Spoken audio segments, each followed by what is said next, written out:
अस्सलाम वालेकुम, कैसे हैं आप सब।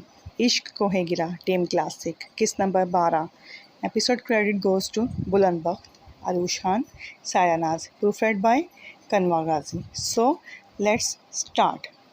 चलो मोहसिन मोहब्बत की नई बुनियाद रखते हैं, खुद पाबंद रहते हैं, उससे आज़ाद रखते हैं। हमारे खून में रब ने यही तासीर रखी है, बुराई भूल जाते हैं, अच्छाई याद रखते हैं। मोहब्बत में कहीं हमसे गुस्ताखी ना हो जाए, हम अपना हर कदम उसके कदम के बाद रखते हैं। मोहसिन नकवी। अगवानी रंग के कढ़ाई वाले कुर्ता पजामा के साथ हल्के गुलाबी रंग का सादा दुपट्टा हिजाब की सूरत सर पर लपेटते साया ने आईने में अपना तायराना जायजा लेकर बाहर गिरा ली। जैमल पिछले 6-7 माह से पाकिस्तान में थी, मगर जहांजेब सियाल की मसरूफियात के बायस वो लोग एक माह के बाद से उनसे मिल नहीं पाए थे। अब भी उन्होंने वापस जाने से पहले सारे ख़ानदान की दावत की थी, तो वो लोग आज कुछ दिनों के लिए लाहौर जाने वाले थे। माशाअल्लाह, बहुत प्यारी लग रही है हमारी बेटी। साया लाउंज में आई तो अनीज़ा के इसे बेसाख्ता अपने साथ लगाकर कहने पर वो चींप सी गई। जहांजेब, ऐबक और अमान ने भी मुस्कुराकर उसको देखा था। कुछ ही देर में वो लोग एयरपोर्ट के लिए निकल चुके थे। सायरा, अगर फ़्लाइट के दरमियान तुम्हें डर लगे तो मेरा हाथ पकड़ लेना। गाड़ी के साथ अमान की ज़बान भी फ़्राटें बनना शुरू हो चुकी थी। वबीना सायरा को जवाब का मौका दिए से अपने नादर व नायाब मशवरों से नवाज रहा था। वैसे अगर तुम चाहो तो चीखें भी मार सकती हो, ऐसे तुम कूल भी लगोगी। अमान के मशवरे ने जहाँ सायरा को सिर पटाने पर मजबूर किया, वहीं बाकी सबके चेहरे पर मुस्कुराहटें उभरी थी। वो लोग 1-2 बार शुमाली इलाका जात की सैर को भी जा चुके थे, मगर तब वो लोग गाड़ी पर गए थे। सो ये सायरा का पहला हवाई सफ़र था। अमान सियाल, तुम अपने ये जहेज़ मशवरे अपने ही पास रखो। ऐसे चीखती हुए कूल नहीं बेवकूफ़ लगेगी, इनफैक्ट डरपोक लगेगी। जो ऐबक ने इसे टोका तो वह मज़ीद गुलेब शानियाँ करने को तैयार हो गया। वो दोनों बहस शुरू करने को थे, और जिसके बारे में बहस हो रही थी वो इन सबसे बेनियाज़ खिड़की के बाहर भागते दौड़ते नज़ारा में मगन हो चुकी थी। नो प्रॉब्लम, लड़कियां तो वैसे भी डरपोक ही होती हैं, और ये है भी सायरा का पहला हवाई सफ़र। अमान ने नासहाना अंदाज में ऐबक की नाक़स मालूमात में इजाफ़ा किया, जैसे वो इस सबसे पहले से नावाकिफ़ था। लेकिन हमारी सायरा बिल्कुल भी डरपोक नहीं है, ना ही इसे डर लगेगा। अनीज़ा के मोहब्बत भरे अंदाज पर सायरा ने झट से सर हिलाकर इन दोनों भाइयों के मफरूज़ों पर बल बांध दिए। अमान तो अच्छा खासा बदमज़ा हुआ था। सायरा की बहादुरी के इस मुजाहरे पर कुछ ही देर बाद वो लोग हवाई अड्डे पहुँच चुके थे। सिक्योरिटी चेक के बाद वो लोग VIP लाउंज में महवित इंतज़ार रहने के थोड़ी ही देर बाद जहाज़ में सवार हो चुके थे। करीब 1 घंटे की परवास के बाद वो लोग लाहौर पहुँच चुके थे। दौरान परवाज़ सायरा की जानिब से किसी भी किस्म के गैर मामूली रद्द-ए-अमल की अदम अदायगी ने अमान को बहुत मायूस किया, जिसका इजहार भी कर गया था। सायरा, तुम एटलीस्ट टेक ऑफ के वक्त ही एक चीख मार देती। अमान के तबसरे पर सबने ही इसे यूँ देखा गोया इसका दिमाग चल गया हो। इस तरह हल्की फुल्की गुफ्तगू के दौरान वो लोग DHA में वाक़ ज़ुलैदैन के बंगले पर पहुँच चुके थे, जो कि जहांजेब सियाल ने पिछले साल ज़ुलैदैन के ला में दाखिला लेने पर इसे बतौर तोहफ़ा खरीद कर दिया था। वो अब हॉस्टल की बजाय इधर ही रिहाइश पज़ीर था। वो उनके इस्तकबाल के लिए पोर्च में ही मौजूद था। ढीले ढाले स्याह ट्राउज़र शर्ट के साथ माथे पर गिरते बालों में भी वो इस कदर वजीह लग रहा था कि गाड़ी से निकलती अनीज़ा ने दिल ही दिल में इसकी लाखों बलाएं ले डाली। वली भाई, यू नो व्हाट, सारा इज़ सो बोरिंग। क्या आपको पता है सारा कितनी बोर है? इसने फ़्लाइट टेक ऑफ से लेकर लैंडिंग तक एक भी बात शोर नहीं मचाया। जहांजेब, अनीज़ा और ऐबक इससे मिलने के बाद ज़ुलैदैन अपने छुटकी की तरफ आया तो उसकी सोई हुई हमेशा की तरह सायरा पर ही जा अटकी थी। ऐबक ने बेसाख्ता नफ़ी में सर हिलाया, जबकि जहांजेब और अनीज़ा हंसते हुए अंदर की जानिब चल दिए। भाई की बात पर ज़ुलैदैन ने कुछ फासले पर खड़ी हाथ मसलती सायरा पर एक निगाह डालकर अपनी तवज्जो वापस अमान की तरफ मरकूज़ की। ये तो बहुत अच्छी बात है, तुम्हें इसका मजाक उड़ाने की बजाय उसे एनकरेज करना चाहिए। Now come inside. ज़ुलैदैन की बात पर जहाँ इसके भाइयों ने हैरत से उसे देखा, वहीं सायरा इन अल्फाज पर साकत ही रह गई। इसे अभी तक यकीन ही ना आ रहा था कि ज़ुलैदैन सियाल ने इसके हक़ में कोई बात की है। उनके लिए इस सदी का सबसे बड़ा मौजज़ा था। अरसा हुआ ज़ुलैदैन ने सायरा को कुछ भी कहना तर्क कर दिया था, मगर वह फिर भी इससे रोज़े अव्वल की तरह ही घबराती थी। अभी भी वो अंदर आने के बाद ज़्यादा देर सबके साथ ना बैठ सकी। इसकी बेचैनी महसूस करते अनीज़ा ने उसे कमरे में भिजवा दिया। थोड़ी देर ताज़ा-दम होने के बाद वो लोग शाम की तकरीब के लिए तैयार होने लगे थे। सबके साथ कुछ देर बैठकर साया ताज़ादम होने के लिए अपने लिए मुख्तलिस कमरे में चली आई। जब कुछ ही देर में इसके दरवाज़े पर दस्तक हुई, वो दुपट्टे को सर पर डालकर चेहरे को तौलिए से थपथपाती हुई दरवाजे की जानिब बढ़ गई। तौलिया के कंधे पर रखकर उसने जैसे ही दरवाज़ा खोला, सामने खड़े इंसान को देखते ही पल भर में जैसे पैरों तले से ज़मीन सिसक थी। बड़ी डेयरिंग हो, मेरे मना करने के बावजूद आ गई।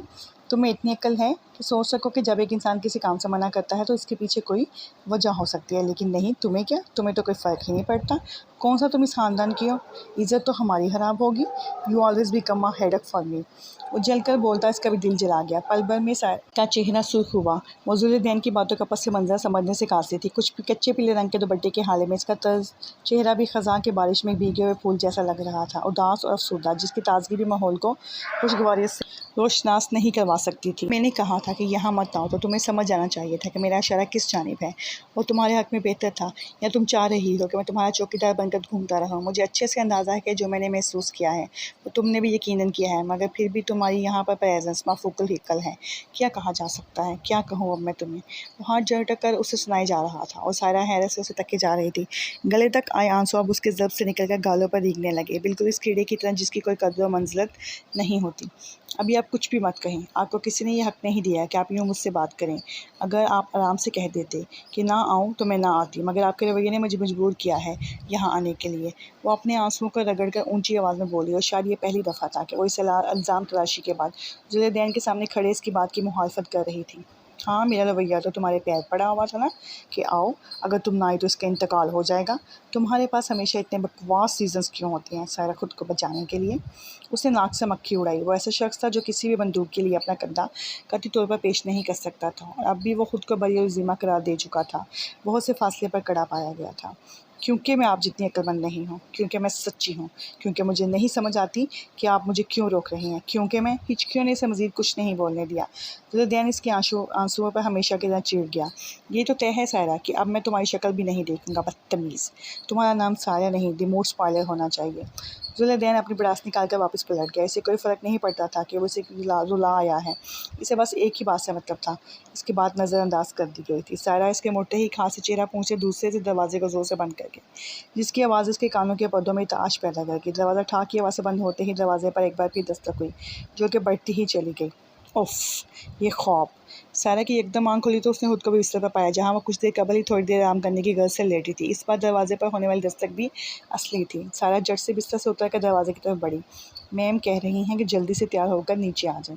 सामने ही चौकीदार की बीवी खड़ी थी, जो यहाँ खाना बनाने और बाकी कामों पर मामूर थी। सायरा को उसे कुछ देर में आने का कहकर वापस बिस्तर के किनारे टिक गई। उसका ज़हन अभी भी इस ख्वाब की में ही अटका हुआ था। न जाने ज़ुल्फ़ैन से क्या कहना चाह रहा था, जबकि दरहकीकत इनकी तो कभी बात ही ना हुई थी। दिल तो चाहे कि जाने से मना कर दे, मगर जानती थी कि कोई भी इसे तन्हा यहाँ छोड़कर जाने पर राज़ी ना होगा। वो अजीब सी कैफियत में उलझी तैयार होने चल दी। तकरीब का सारा अहतमाम सैकड़ों एकड़ पर मुहित बुरहानवाला में किया गया था, जहाँ रंगबू का एक सैलाब उमड़ आया था। अंधेरे को चीरने के लिए ढेर सारी सफ़ेद कदीम लालटेन की शक्ल रखते बल्कि कमकमों वाले सारी पत्थरों के साथ सफ़ेद खूबसूरत सतूनों पर किसी माहर गार्ड की तरह चौकसी से लगे थे। कोना कोना उस रोशनी में नहाया नजर आता था। पिछले बागीचे में पकते पकानों की इश्तहा अंगेज़ खुशबू भी फ़िज़ा में रच बस के हाज़रीन के जोश को मज़ीद बढ़ा रही थी। हल्के सुरों में बजती मौसीकी कई कदमों को थिरकने पर मजबूर कर रही थी।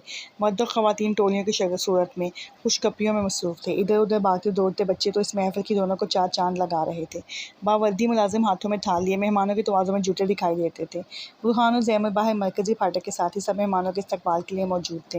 जहांज़ेब सियाल का करीबन सारा ख़ानदान ही उस तकरीब में मौजूद था। अनीज़ा और जहांज़ेब सियाल की हमराही में गाड़ी से उतरती सायरा को बाहर सड़क पर लगी गाड़ियों की लंबी कतारें देखते ही ठंडे पसीने आने लगे थे। ऐबक और रहमान अपने बड़े भाई के साथ दूसरी गाड़ी में थे। ये सायरा की इनकी किसी भी ख़ानदानी तकरीब में पहली शिरकत थी। इससे पहले ख़ानदान में होने वाली तकारीब में वो अक्सर में लोग जहांज़ेब सियाल की सियासी मसरूफ़ियत की वजह से शामिल ना हो पाते थे, और अगर किसी तकरीब में शामिल हुए भी थे तो सिर्फ अनीज़ा ही उनके हमरा गई थी, या ऐबक या अमान में से कोई इनके साथ जाता था। गाँव में होने वाली तकारीब में हमेशा वो हवेली में रुक जाया करती थी, सो इसकी घबराहट फितरी थी। You look gorgeous. सफ़ेद जालीदार टखनों को छूती फ्राक के ऊपर दानी रंग आंचल सर पर हिजाब की सूरत लपेटे मेकअप से मिबरा चेहरे वाली सायरा ज़ैमल से गले मिलकर आगे बढ़ी तो है। अब बुरहान के बज़ाहिर आम से तबसरे ने भी इसको अजीब से एहसास से दो चार किया। अगले माल वो 16 साल की होने वाली थी। ज़्यादा नहीं तो थोड़ी बहुत इसे नज़रों की भी पहचान हो गई थी। इसका दिल कह रहा था कि नज़रों में उसके लिए तकरीम बिल्कुल भी ना थी। मेरी बेटी है ही लाखों में एक। जहांज़ेब सियाल ने एक कदम आगे आकर सायरा के साथ खड़े होते मेरी बेटी पर जोर देते हुए खासे जताते लहजे में अपनी बात मुकम्मल की। उनके पीछे आते ज़ुल्फ़ैन सियाल को शायद ज़िंदगी में पहली बार अपने बाबा साइका सायरा को यूँ अहमियत देना बिल्कुल भी बुरा नहीं लगा था। उसके बरक्स जहांज़ेब सियाल का ज़ुल्फ़ैन की मौजूदगी में इसको यूँ इल्तिफ़ात देना सायरा की पेशानी रक आलूद कर गया था। एक बार फिर इसका दिमाग अपने ख्वाब की तरफ चला गया। ऐसा इसके साथ पहली बार हो रहा था कि इसका कोई ख्वाब यूँ बार बार जहन में आकर इसे सता रहा हो, वरना वो सुबह उठते ही ख्वाब को, रात वाले ख्वाब को बिल्कुल भुला चुकी होती। जाने इसका वजदान कुछ गलत होने का इशारा क्यों दे रहा था। उसके इस ईयर डेढ़ बन के दौरान जहांगीर साले से अपने साथ लिए अम्मा बी के सामने जा खड़े हुए। ए लड़की, सारी तमीज़ घर ही भूल आई हो क्या? अम्मा बी की पाटदार आवाज़ पर साया यकलक होश में आई, पर अंदाज सोचों का तो सलसल टूटा तो उसे पता चला कि वो सभी अम्मा बी से मिल चुके थे, जबकि वो इनके सामने बने बुत बने खड़ी थी। सच शुक्र के आसपास ज़्यादा लोग मौजूद ना थे, मगर फिर भी साया को एक सुबकी का एहसास हुआ। अस्सलाम वालेकुम अम्मा बी।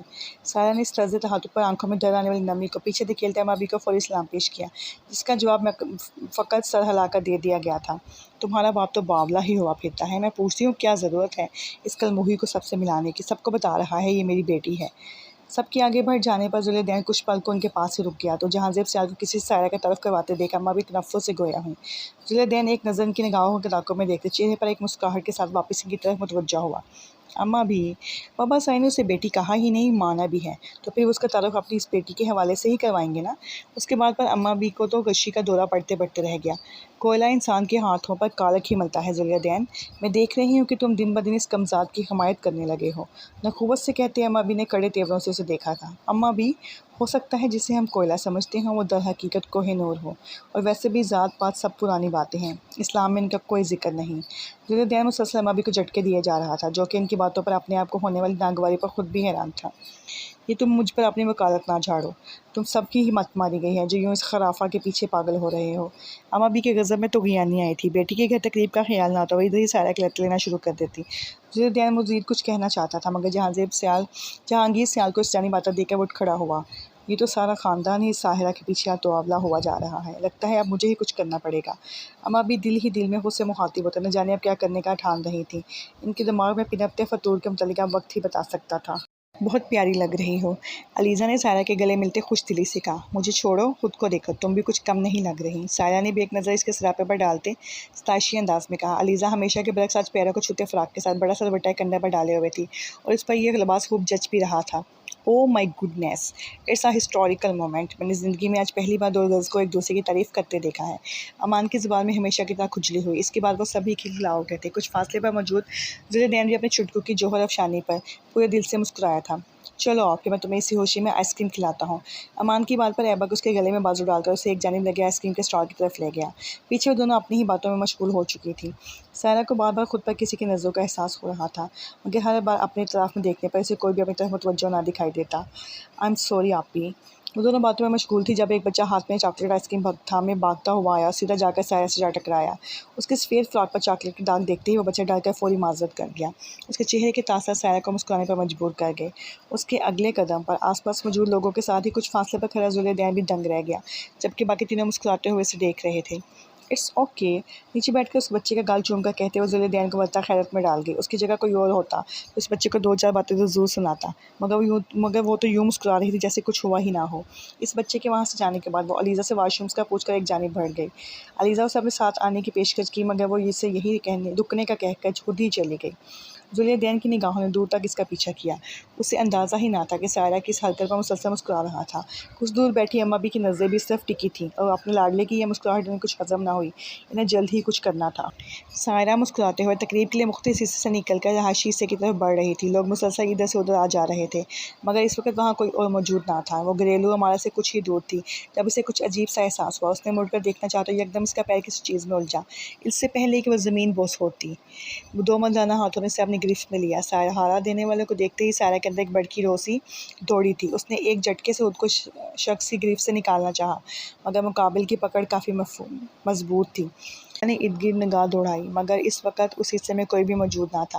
वो किसी को मदद के लिए पुकारना चाहती थी, मगर इसका इरादा भांपते ही वो शख्स इसके मुंह पर हाथ जमा चुका था। सायरा इसकी सख्त गिरफ्त में फड़फड़ा कर रह गई। इसे मुकाबिल की उंगलियां अपने बाजू में गड़ती महसूस हो रही थी। तकलीफ की शिद्दत से इसकी आंखों से आंसू बहने निकले। वो शख्स इसे घसीटते हुए तकरीबन सुनसान गोशे की तरफ ले जाने लगा। सायरा मुसलसल खुद को छुड़ाने की कोशिश कर रही थी, मगर बेसूर। इसे दर्द से ज़्यादा एहसास ज़िल्लत रुलाने लगा। इस शख्स के हाथ की रुकावट से सायरा को अपना दम घुटता महसूस हुआ। आहिस्ता आहिस्ता इसकी मुज़ाहमत दम तोड़ने लगी। करीब था कि वो बेदम होकर गिर पड़ती और शख्स अपने मज़मूम अज़ाइम में कामयाब हो जाता। इसी लम्हे किसी ने शख्स को पीछे कॉलर से पकड़ कर खींचा था। सारा पर से इसकी गिरफ्त ढीली पड़ी तो वो इसे धक्का देती वहाँ से हटी थी। अगले ही पल वो नीचे बैठी सिसक रही थी। मैंने कितना समझाया था जैमल को कि ये शख्स तुम्हारे काबिल नहीं, मगर उसने एक मेरी नहीं सुनी। ये आज जिस पर तुमने ज़ोर आजमाई की कोशिश की है ना, इसे मैंने बेटी सिर्फ कहा ही नहीं बल्कि ये मेरी बेटी ही है, और अपनी बेटी के साथ हुई ज़्यादती मैं हरगिज़ माफ़ नहीं करूँगा। सायरा का सर थपक उसे उठाकर एक जानिब खड़ा करते जहांज़ेब सियाल ने शख्स का गिरेमान थामते यके बाद दीगरे 2-3 तमाचे बुरहान कमाल के मुंह पर दे मारे थे। मैंने कुछ नहीं किया, यही मुझे इशारों से बुला रही थी। इसकी बात मुकम्मल होने से पहले ही जहांज़ेब इसको एक ज़ोरदार झटके से ज़मीन पर गिरा चुके थे। अगले ही लम्हे वो उनकी ठोकरों की ज़िद पे था। मेरी बेटी पर इल्ज़ाम तराशी की तुम्हें हिम्मत भी कैसे है? मुझे इस पर इतना ही यकीन है जितने अपने रब की वहदानियत पर। जहांज़ेब सियाल का बस न चल रहा था कि वो इस शख्स को जान से मारते। दिल तो चाह रहा है कि तुम्हारा ये मकरूह चेहरा अभी जाकर बड़े मजमे में अया कर दूँ, मगर मुझे अपनी बेटी की नेक नामी बहुत अजीज़ है। इसे मेरी कमज़ोरी समझने की गलती मत करना कि सज़ा तो तुम्हें अभी भी मिलेगी। अपने पैरों से मुसलसल के जिस्म को ज़रबे लगाते हुए उसे कुछ भी बोलने का मौका न दे रहे थे। ज़मीन पर गिरा शख्स मुंह के आगे हाथ रखते से अपने चेहरे को इन ठोकरों से महफूज रखने की कोशिश में था। जहांज़ेब इसे अपने बचाव को कोई मौका न दे रहे थे। सारा मुंह पर हाथ रखे अपनी चीखों का गला घूंट रही थी। अपनी बीवी को जब अपनी इन चोटों का सबब बताऊं तो ख्याल रखना कि मेरी बेटी का जिक्र भी तुम्हारी ज़बान पर ना आए, वरना इस पर मैं तुम्हें ज़िंदा छोड़ने की गलती हरगिज़ नहीं करूँगा। दर पे पड़ने वाली लातों ने इस शख्स को बेदम होते देखकर जहांज़ेब सियाल ने झुककर इसके कान में संगोशियाना अंदाज में कहा। उठकर खड़े होते वो इसके सर पर आखिरी ठोकर सीट कर।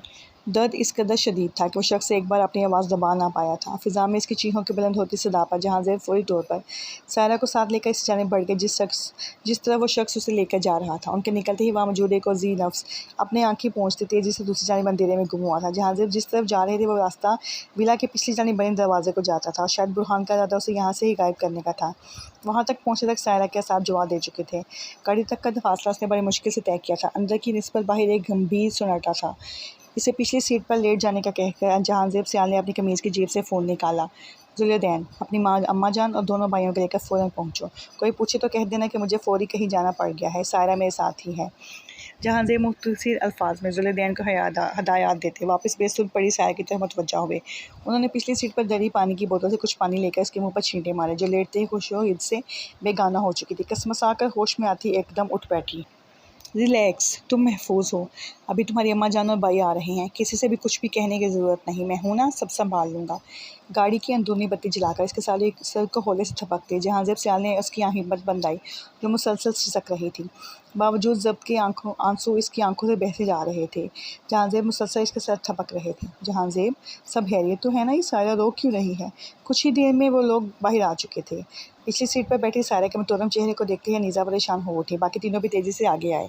आप पुरसुकून रहे अनीज़ा, कुछ भी नहीं हुआ। ये शायद वाशरूम जाते हुए रास्ते में किसी चीज़ से डर गई थी। वो तो शुक्र है कि मैं ताज़ा दम होकर वहाँ से आ रहा था तो इसे अपने साथ लिए बाहर आ गया। सायरा वापस अंदर जाने से घबरा रही थी। जहांज़ेब सियाल ने सच झूठ मिलाकर अनीज़ा को तसल्ली देना चाही तो सायरा ने भी इस बात में सर हिलाकर उनके बयान की तायद कर दी। अनीज़ा कुछ भी कहती उससे पहले ही जहांज़ेब सियाल का फ़ोन बोल उठा था। स्क्रीन आंखों के सामने करते ही उनकी तेवड़ी पर बल पड़े। उन्हें इतनी जल्दी इस फ़ोन की तवक्को न थी। ज़ुलैदैन, तुम इन सबको घर ले जाओ, मैं आता हूँ कुछ देर में। तो मेरी गाड़ी ले जाओ, अपनी गाड़ी की चाबी मुझे दे दो। फ़ोन काट कर वापस जेब में डालते वो धैर्य से सायरा को तकते ज़ुलैदैन की तरफ आए। उनकी हिदायत पर सर हिलाता वो जेब से चाबी निकाल गया। अनीज़ा उनसे कुछ पूछना चाहती थी मगर जहांज़ेब के उजलत बड़े अंदाज़ ने उन्हें कुछ भी कहने का मौका न दिया। वो ज़ुलैदैन से चाबी पकड़कर तेज़ी से बुरहान विला की तरफ बढ़ गए। वापसी पर अनीज़ा के बाजुओं के हल्के में छुपी सायरा सिसकते हुए घर आने तक नींद की वादियों में उतर चुकी थी।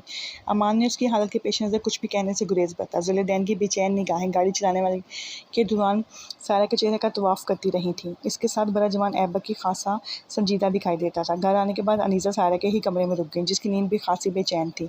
अनीज़ा उलझी सी इसके साथ ही बड़ा जमान हो गई। रात 2-3 बार उठकर डर कर बैठी थी। अनीज़ा को अपने साथ मौजूद पाकर वह फिर से सो गई। जहांज़ेब सियाल की वापसी फजर के करीब हुई थी। वो बुरहान के मरहम पट्टी होने तक उसके साथ ही रहे थे कि कुछ भी गलत ना कह सके। उन्होंने पहले ही फ़ोन करके अनीज़ा से कह दिया था कि बुरहान को बाथरूम में गिरने के बाद खासी चोटें आई हैं, सो वो अभी घर नहीं आ सकते। तो अनीज़ा भी सायरा के साथ ही सो गई। बुरहान ने सबको यही कहा था कि जो जहांज़ेब ने अनीज़ा को बताया था, मगर वो वहाँ आने से पहले जीमल को डी के छुपे अल्फाज में सब बताकर बुरहान से कत्ता तल्लुकी की खबर ज़रूर दे आए थे। सुबह से बुखार में तप रहे थे और उसे इस हालत में देखकर पूरे सियाल ख़ानदान के जैसे हाथ पांव फूले हुए थे। पहले ही छोटी छोटी बातों पर घबरा जाने वाली अपने साथ हुए वाक़या पर अंदर से बहुत डर गई थी। सच शुक्र कि जहांज़ेब सर वहाँ कुछ भी गलत होने से कबल पहुँच गए थे, मगर वो चंद पल ही सायरा के दिल में घिर कर गए। अनीज़ा इसके अचानक बीमार पड़ जाने पर हैरान रह गई कि जो लोग आते वक्त काफ़ी पुरजोश और तरोताज़ा थी, अब अचानक उसे तेज़ बुखार ने जड़ कर लिया था। वो सायरा को लेकर परेशानी का शिकार थी, मगर जो सायरा के साथ होते होते रह गया था वैसा वो कुछ मर कर भी न सोच सकती थी। इस सब की वजह से जहांज़ेब सियाल के अलावा और कोई वाकिफ़ ना था, जो खुद शदीद गुस्से और परेशानी का शिकार हो रहा था। मगर इस बारे में कोई भी न जानता था कि इस राज के 2 नहीं 3 अमीन थे।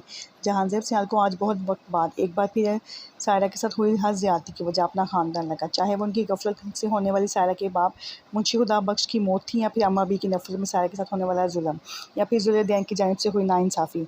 कल रात जो वाक़या हुआ इसका ज़िम्मेदार भी कहीं न कहीं खुद को ही और अपने ख़ानदान को ही मान रहे थे, क्योंकि इस शख्स का तल्लुक़ भी तो उनके ही ख़ानदान से था ना। इस ख़्याल ने एक बार फिर इनके गुस्से को हवा बख्शी थी, मगर मसलहत के हाथों मजबूर वो किसी से भी इस बात का जिक्र नहीं कर रहे थे, ना ही अपने बच्चों से, ना ही अपनी दिल अजीज़ बीवी से, जो अपने शौहर की परेशानी से अक्सर अनजान सायरा की फ़िक्र में लगी हुई थी। वो सब लोग इस वक्त अपना सारा कामकाज छोड़े सायरा की फ़िक्र में इसके आसपास ही मौजूद थे। इन लोगों का इरादा सायरा को लाहौर के तमाम तारीख़ी मकामात दिखाने का था, मगर इसकी बीमारी ने इनके सारे इरादों पर पानी फेर दिया था। ऐबक और अमान ने डॉक्टर साहब के इससे देख कर जाने के बाद से सायरा के पास से डेरा डाल रखा था। ऐबक पिछले कई घंटों से सायरा के पास से उठा तक ना था, और ना ही अनीज़ा का मौका दे रहा था कि वह सायरा से बात कर सके। अब भी वो बार बार सायरा के माथे को छूकर किसी माहिर तबीब के जैसे सायरा का टेम्परेचर चेक कर रहा था। कभी जूस तो कभी पानी के लिए भागता अमान भी गैर यकीनी तौर पर बिना कोई बहस व तकरार किए चुपचाप इसके सारे अहकामात मान रहा था। अभी भी वो सायरा के बिस्तर के पास कुर्सी पर रख कर बैठे ऐबक के हुक्म पर ठंडे पानी के बाउल में पट्टियाँ भिगो कर उन्हें निचोड़ता और ऐबक की जानिब बढ़ा देता, जिनको वो सायरा के सर पर रखकर इसकी दहकती पेशानी को ठंडा करने की कोशिश में लगा हुआ था। ज़ुलेदैन भी अजीब कशमकश का शिकार बार बार कमरे के दरवाजे तक आता और एक नज़र जानकर वहाँ से पलट जाता। वो खुद भी अपनी कैफियत पर हैरान था, मगर वो सायरा के निडाल वजूद को अपने जहन के पर्दे से झटक ना पा रहा था। सायरा का अचानक बीमार हो जाना उसे समझ में नहीं आ रहा था। वो इसे लेकर फ़िक्रमंद था, मगर अपनी परेशानी का इज़हार वो अपने घर वालों के साथ भी नहीं कर सकता था। अनीज़ा इस वक्त अपनी निगरानी में सायरा के लिए सूप बनवा रही थी, ताकि उसे पिलाकर बुखार की दवा दे सकें। जहांज़ेब सियाल भी थोड़ी थोड़ी देर बाद आते और सायरा की पेशानी छूकर बुखार की हिद्दत को महसूस करते हुए फिर पलट के कमरे से बाहर आ जाते। चेहरे पर फैला तनाव इनके ज़हनी इंतशार का गवाह था। ऐबी सायरा ठीक क्यों नहीं हो रही? अमान ने ऐबा को ठंडे पानी की पट्टी पकड़ाते फ़िक्रमंदी से कई बार पूछे जाने वाला सवाल एक बार फिर से दोहराया। हो जाएगी अमान, यू डोंट वरी। ऐबक ने सायरा के माथे पर ठंडी पट्टी रखते हुए कहा।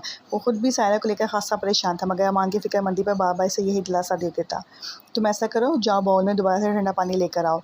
ऐबक ने अमान को कहा तो वह मुस्तैदी से फ़ौरन उठकर बाहर की जानिब दौड़ा। अनीज़ा अपने बेटों का सायरा का यूँ ख्याल करते देखकर उसके बुखार की वजह से फ़िक्रमंद होते हुए भी मुस्कुरा दी, क्योंकि दुनिया में एक ही वजह ऐसी थी जिस पर ऐबक और अमान में कभी इख्तिलाफ़ नहीं हुआ था, वो थी सायरा खुदा बख्श। जब बात सायरा की आती थी तो वो दोनों भाई एक दूसरे की हर बातों की आंखों के इशारे तक भी समझते और मानते थे। ज़ुलेदैन जो कि सायरा के लिए फ़िक्रमंद था, मगर अभी फितरत के मुताबिक खुद को लातल्लुक़ ज़ाहिर कर रहा था, उसकी आंखों में छुपी तशवीश भी अनीज़ा से महफ़ी ना रही थी। क्या हुआ अमान? अमान को तेज़ी से बाहर आता देखकर ज़ुलेदैन ने फ़िक्रमंदी से मुखातिब किया। मुझे ठंडा पानी चाहिए, वही लेने आया था। अमान इसे जवाब देकर किचन की जानिब चला गया। वो बाउल में ठंडा पानी लेकर वापस कमरे की जानिब जा रहा था जब ज़ुलेदैन ने इसे फिर से मुखातिब किया। इसका बुखार कम हुआ? ज़ुलेदैन ने सरसरी अंदाज में सवाल किया। इसे अपना बरम भी हासा अजीज़ था। नॉट एट, अभी तक तो नहीं। अमान दो लफ्ज़ी जवाब देकर कमरे में वापस चला गया। दोपहर तक यही सिलसिला चलता रहा। ऐबक तो खाना पीना भूल कर बस वहीं बैठा और अनीज़ा के बाबा कहने पर भी वो खाने के लिए ना गया था। मजबूरन उन्होंने इससे भी वहीं कमरे में ही खाना दे दिया और ख़ुद सायरा को उठाकर ज़बरदस्ती से सूप पिलाया।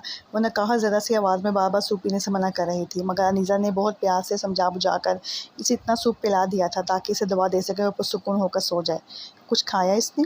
दवा देकर अनीज़ा सायरा के कमरे से बाहर आई तो जहांज़ेब सियाल ने उनसे पूछा, जो अभी इस जानिब जाने का इरादा रखते थे। हाँ, सूप पिलाया है और दवा भी दे दी है। आप फ़िक्र न करें, इंशाल्लाह जल्द ठीक हो जाएगी। अनीज़ा ने मुतमईन अंदाज में जैसे इनसे ज़्यादा खुद को यकीन दहानी करवाई। इंशाल्लाह, जहांज़ेब सियाल ने कहा और कमरे की जानिब चले गए। जब वहाँ ऐबक अभी भी बैठा हुआ था, जहांज़ेब सियाल को आता देखकर सायरा की आंखें डुबा गई। ऐबक तुम खाना खाने बाहर नहीं गए? जहांज़ेब सियाल ने सायरा को आंखों में तसल्ली देते हुए ऐबक से पूछा। ऐबक की सायरा के लिए फ़िक्रमंदी ने बहुत अच्छी लगी थी। जी बाबा, मैं बस सायरा के साथ बैठा था, किसी चीज़ की ज़रूरत ना हो, खाना मैंने यहीं खा लिया है, ऐबक ने जवाबन कहा। अच्छा, अब तुम जाओ, कुछ देर आराम करो, थक गए होगे। अब मैं यहाँ बैठता हूँ सायरा के पास। जहांज़ेब सियाल ऐबक को वहाँ से भेजकर सायरा से कुछ बात करने का इरादा रखते थे। नहीं बाबा, मैं नहीं थका, मैं बिल्कुल ठीक हूँ, आप जाएँ, मैं सायरा के साथ रुकता हूँ। जहांज़ेब सियाल को अपने बेटे की साबित कदमी पर अंदर ही अंदर हंसी आई, मगर वो संजीदगी से देखे गए। सायरा कुछ देर अपना बुखार बुलाए उन दोनों बाप बेटे के दरमियान नजरें घुमा रही थी। ऐबक बेटा, मैं कह रहा हूँ ना, जाओ कुछ देर आराम कर लो, सुबह हमें वापसी के लिए निकलना है। अगर तुम्हारी तबीयत बिगड़ गई तो 1-2 दिन और यहाँ रहना पड़ेगा। जाओ, शाबाश। अलीजा को भी फ़ोन पर बात कर लो, वो भी सुबह से कई बार फ़ोन कर चुकी है, खासी परेशान थी। जब साल ने दो टोक मगर नज़रअंदाज में कहा, जी बाबा जान। बाप की बात पर ऐबक बादिल ना हौसला अपनी जगह से उठकर बाहर की जानिब बढ़ा। जहांज़ेब सियाल ने ऐसे लहजे में बात मुकम्मल की थी कि जिसके बाद ऐबक तो क्या खुद अनीज़ा भी इससे मज़ीद बहस ना किया करती थी। सायरा, डोंट वरी, मैं यहीं हूँ if you need me, just call me once. Aibak जाते पलट कर एक फ़िक्रमंद नज़र सायरा पर डालकर कहते वहाँ से चला गया। ऐबक के जाते ही जहांज़ेब सियाल ऐबक की रखी कुर्सी पर बैठ गए, प्यार से उसके सर पर हाथ रखा। क्या हुआ हमारी बेटी को? क्यों बुखार चढ़ा लिया खुद को? उन्होंने नरम अंदाज में एक शफीक मुस्कुराहट के साथ कहा। ऐबक से बात करते इनके लहजे में जो संजीदगी थी, अब उसका शैबा तक न था। बाबा जान, वो अंकल। सायरा ने कुछ कहना चाहा, मगर उसके अल्फाज ने उसका साथ नहीं दिया। आंखों में खौफ और आंसू एक साथ आए थे।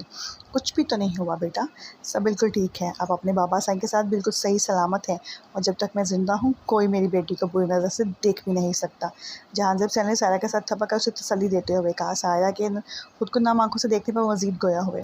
आप यकीनन ये सोच रही होगी कि मैंने इस शख्स को सबके सामने क्यों सज़ा नहीं दी। जानती हैं कि कहावत है कि किसी ने एक आलम से इस्तफसार किया कि अगर कोई शख्स इंतहाई हसीन हो और एक बंद कमरे में किसी हसीना के साथ महवे गुफ्तगू हो, ऐसे में इन्हें कोई देखने वाला भी ना हो, क्या ये मुमकिन है कि ऐसी हालत में वो परहेज़गारी की वजह से बचा रहे? आलम ने जवाब दिया कि अगर वो अपने आप को खरमस्तियों से बचा भी ले, तो बुराई करने वाले की बदखोई और मुलामत से ना बचा सकेगा। इस हकायत का हासिल ये है कि इंसान अपने नफ्स की बुराई से बच सकता है, मुखालिफ की बदगुमानी से नहीं। बिल्कुल इसी तरह अगर मैं इस शख्स को सबके सामने ले जाता, तो बुराई करने वाले आपके किरदार की धज्जियाँ बिखेर देते। वैसे भी मेरा मानना है कि जो नुकसान हुआ ही नहीं, इस पर अवेला क्या करना। अब आपको जल्दी से ठीक होना है। मैं अपनी बेटी को ऐसे बीमार और परेशान नहीं देखना चाहता। आपको अपने बाबा जान पर भरोसा है ना? आपको सबके सामने खुद को मजबूत साबित करना है। हमारी बेटी हमारी ताकत बनेगी, कमज़ोर नहीं। जहांज़ेब सियाल की बात ने सायरा पर अजीब तरह आंसर किया था। वो खुद को पहले से ज़्यादा मजबूत महसूस कर रही थी। जी बाबा जान। सायरा ने नम आंखों के साथ मुस्कुराते हुए एक अज़म से जवाब दिया था। शाबाश, हमारी बच्ची बहुत बहादुर है, ऐसी छोटी-छोटी बातों पर घबराते नहीं हैं। जहांज़ेब सियाल जानते थे कि छोटी बात ना थी, मगर सिर्फ सायरा का ध्यान भटकाने को ये कह रहे थे, वरना उनका बस न चलता तो इस शख्स को ज़िंदा दरगोर कर जाते। इसके बाद काफ़ी देर वो सायरा से उसके दोस्तों, स्कूल और ऐबक की मानवी बातें। उनका मकसद इसका मूड बदलना था। वो इसमें काफ़ी हद तक कामयाब भी ठहरे। अनीज़ा और ज़ुलैदैन कमरे में आए तो सायरा को कदरे पुरसुकून अंदाज में सोता देख कर वो दोनों ही काफ़ी खुश हो गए कि अब इसका बुखार भी ना होने के बराबर था। ज़ुलैदैन ने इसे यूँ सोता देख कर अपने अंदर एक गुनागुन सुकून उतरता महसूस किया था। वो अपनी बदलती कैफियत समझने से खुद भी कासिर था। जारी है। Don't forget to subscribe and like our channel. Thank you.